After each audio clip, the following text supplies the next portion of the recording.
Welcome to the Whole Food Plant-Based Cooking Show, where we make plant-based cooking easy. I'm Jill, and today I'm going to show you how to make chocolate oat milk and a creamer for your coffee. 'Cause it's the all-free whole food plant-based cooking show.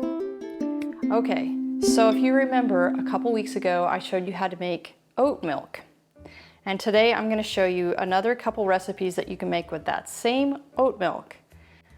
I have great memories as a kid drinking chocolate milk, but you know, it was Nesquik and cow's milk. But same way, I think so many kids out there just love chocolate milk. So this is a great way to start getting them to get used to oat milk.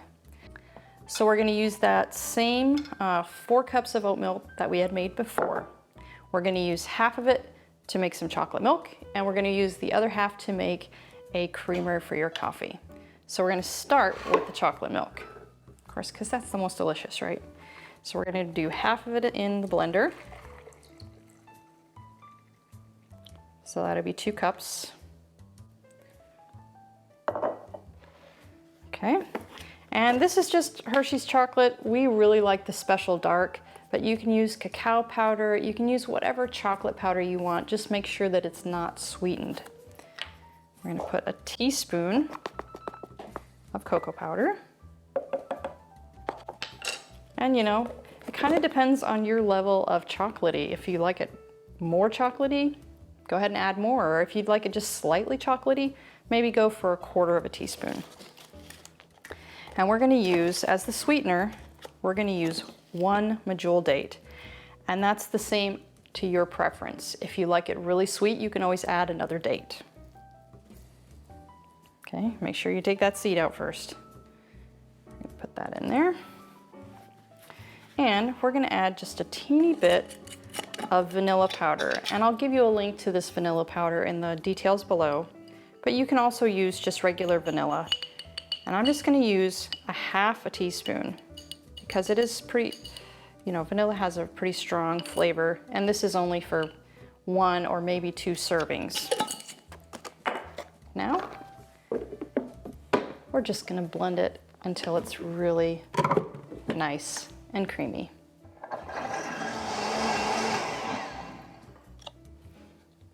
Okay.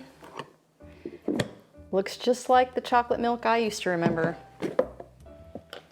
So now I'm going to pour this into the cup, but I'm also gonna filter it with my screen. You can use a nut milk bag or the smaller screen like this, because there might still be some little date chunks in there.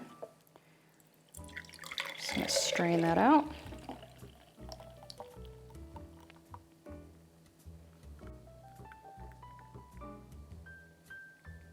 Whoa, right to the top.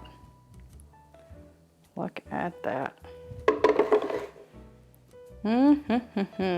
Let's see if it tastes like I remember. That is so delicious. Your kids are gonna love it. And if you're still a kid, you're gonna love it. Okay, now that our chocolate milk is done, we're gonna make our coffee creamer. And this is something, a lot of people have tried different plant-based creamers for their coffee, and they say it separates or it doesn't do good in their frothing.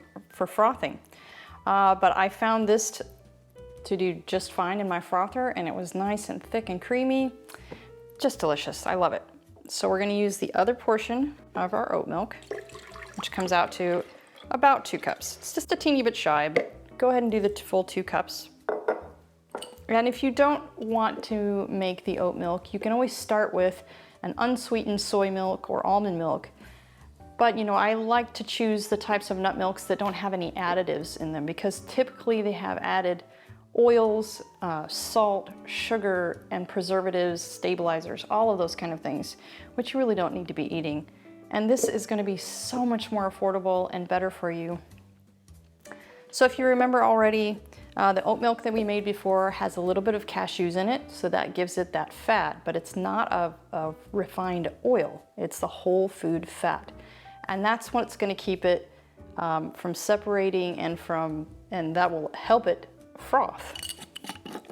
So we're gonna add just a little bit of my vanilla powder. I'll give you a link below to where I get this vanilla powder.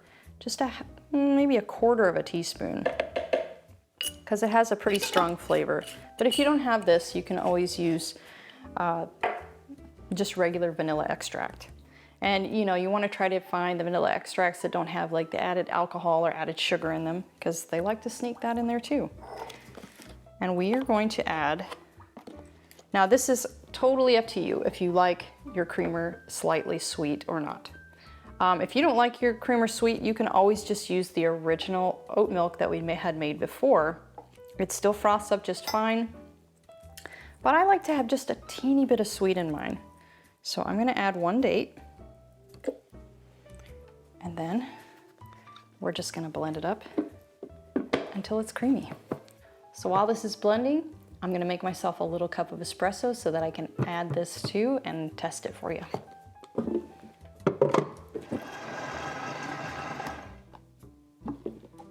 Okay. Oh, look at that. It's so nice and bubbly. We're gonna do the same thing like we did with our chocolate milk. We're just gonna strain it in my strainer just to catch any of those little date chunks, because it's not really nice to, you know, be drinking your coffee and slurp down a chunk of dates. Okay. And I made my little cup of espresso here. And I'm just gonna pour some of this in there. Just a little bit. Try it out. Oh. Oh, yum. Yum, yum, yum. I love a good cup of coffee. And this is going to help you make your coffee more affordably and healthier than those creamers that you get at the grocery store that are just full of all kinds of added stuff. So check it out, try it, and I'll see you next time.